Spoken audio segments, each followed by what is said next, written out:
मित्रांनो, लग्नानंतर होईलच प्रेम या मालिकेच्या आजच्या भागामध्येच म्हणजे 18 जानेवारीच्या भागामध्ये आपण पाहणार आहोत की नंदिनी आणि जीवानी सुंदर असं तिळगुळ बनवलेलं आहे. त्या दोघांनी एकत्र हे संक्रांतीसाठी तिळगुळ बनवलेलं आहे. तिळगुळामध्ये त्या दोघांच्या प्रेमाचा गोडवा त्यांनी ओतला आहे. मित्रांनो, आता आपल्याला पाहायला मिळणार आहे की नंदिनीचे आणि जीवाचे तिळगुळ लाडू हे कसे बनतात.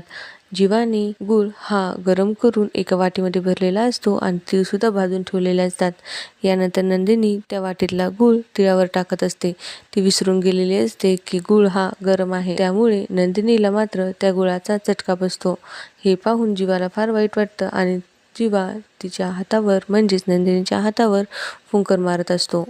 नंदिनीला माहीत असतं की जीवाचं तिच्यावर किती प्रेम आहे, परंतु तिला 16 डिसेंबरच्या रोजी जे झालं होतं ते मात्र विसरता येत नव्हतं. त्यामुळे नात्यांमध्ये मात्र दुरावा निर्माण होता.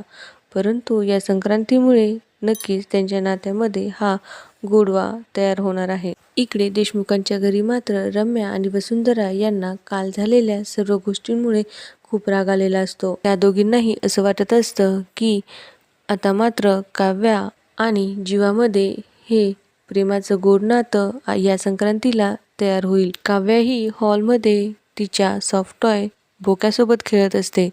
हे पाहून रम्या आणि वसुंधरा एक प्लॅन करतात आणि म्हणतात त्या बोक्याला मात्र अद्दल ही घडवावीच लागणार आहे. यानंतर असं दाखवतात की रम्याने एक मोठी कात्री घेऊन आलेली आहे. आता पाहूया की रम्या या बोक्यासोबत करते काय. रम्या ही त्या बोक्याला कट करते असं दाखवलेलं आहे.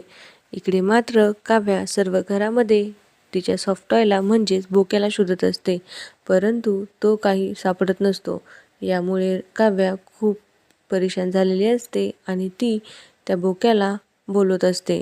तर मित्रांनो, पुढील भागामध्ये नक्कीच आपल्याला असं पाहायला मिळणार की काव्या याचा बदला हा रम्याकडून कसा घेते आणि जीवा आणि नंदिनीची ही गोड संक्रांत कशी होते. मित्रांनो, मालिकेच्या अपडेटसाठी चॅनलला सबस्क्राईब करा, बेल आयकॉनला क्लिक करून ऑलला सुद्धा क्लिक करा.